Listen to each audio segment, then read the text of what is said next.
Some pain doesn't come from what happened. It comes from what didn't. The call you thought would come. The rescue you thought was certain. And then, silence.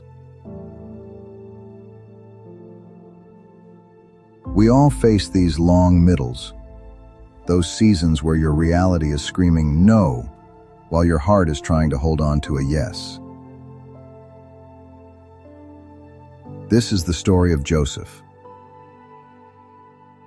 If you strip away the ancient setting, it's a story about a man who faced the ultimate trifecta of human trauma. Family betrayal, workplace injustice, and a system that failed him. He had every reason to become bitter, but he chose to become whole. This is how the darkness fails to decide who you become.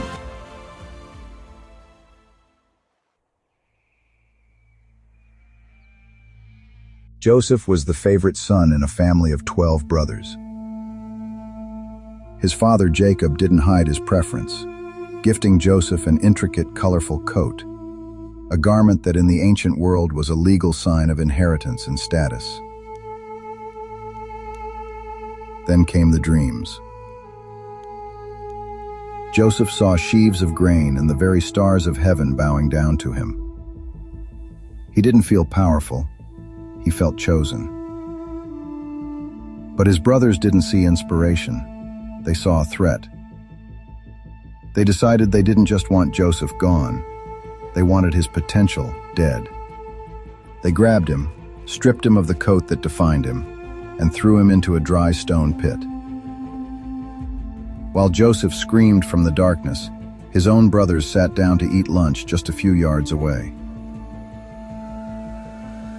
This is the first wound, the trauma of being betrayed by the very people who were supposed to love you most. They sold him to human traffickers for 20 pieces of silver. As the caravan pulled away, Joseph realized the life he knew was over. No one was coming to save him.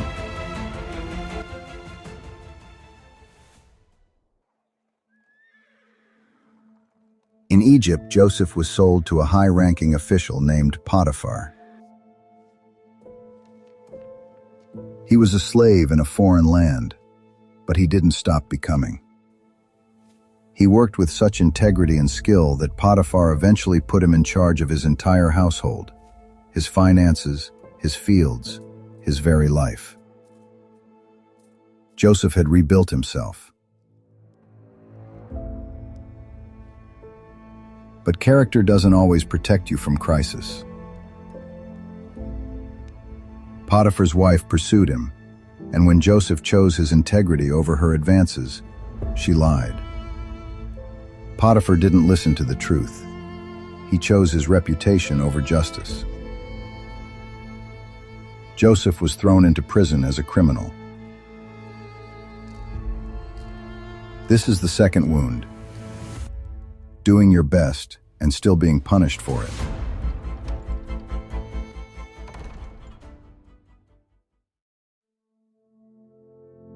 Years passed. This is where most of us get stuck in the trauma loop. It's that physiological and mental state where you rehearse the injustice over and over, building a cage of bitterness around your own heart. But Joseph stayed open. When the king's cupbearer and baker were thrown into the same cell, Joseph didn't ignore them. He noticed they were troubled and asked, "Why do you look so sad today?" Even in his own pain, he remained empathetic. He interpreted their dreams, and when the cupbearer was released back to the palace, Joseph made one request: "Remember me." But the cupbearer forgot.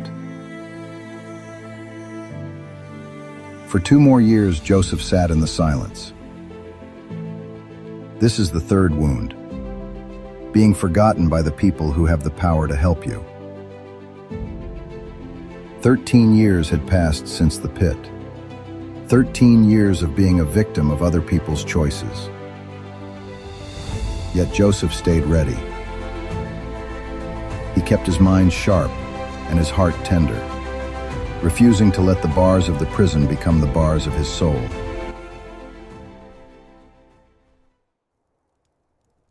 When the king of Egypt finally had a dream no one could solve, the cupbearer remembered the man in the dungeon. Joseph was brought before Pharaoh. He didn't walk in with a resume of his pain. He walked in with his relationship with God. He told the king, "I cannot do it, but God will." He interpreted the coming famine and gave Pharaoh a strategy to save the world. In a single afternoon, the convict became the ruler of Egypt. Years later, when the famine hit Canaan, his brothers came to Egypt begging for food.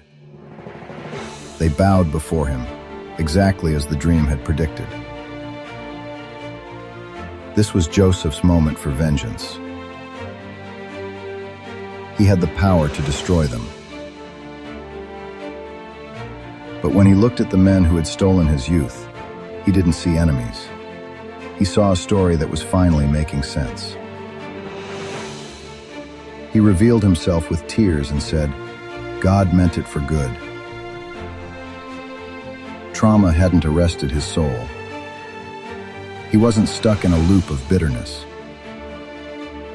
He looked at the men who stole his youth and realized the pit wasn't a punishment. It was a path. He had won the war for his own heart.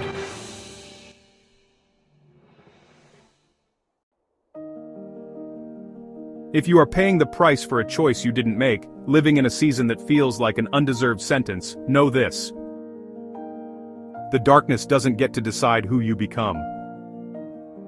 If this story helped you see your own long middle differently, you don't have to walk this road alone.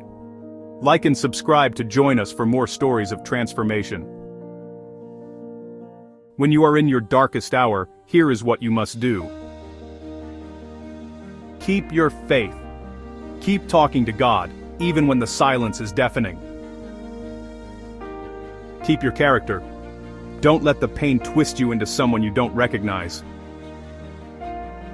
Keep working. Do the next thing with excellence, because your dungeon is your training ground. Release your expectations, trust the promise God gave you, but let go of the timeline you created. The Duri Osken. That's responded that the whole story. Stories that transform, because change takes all of you.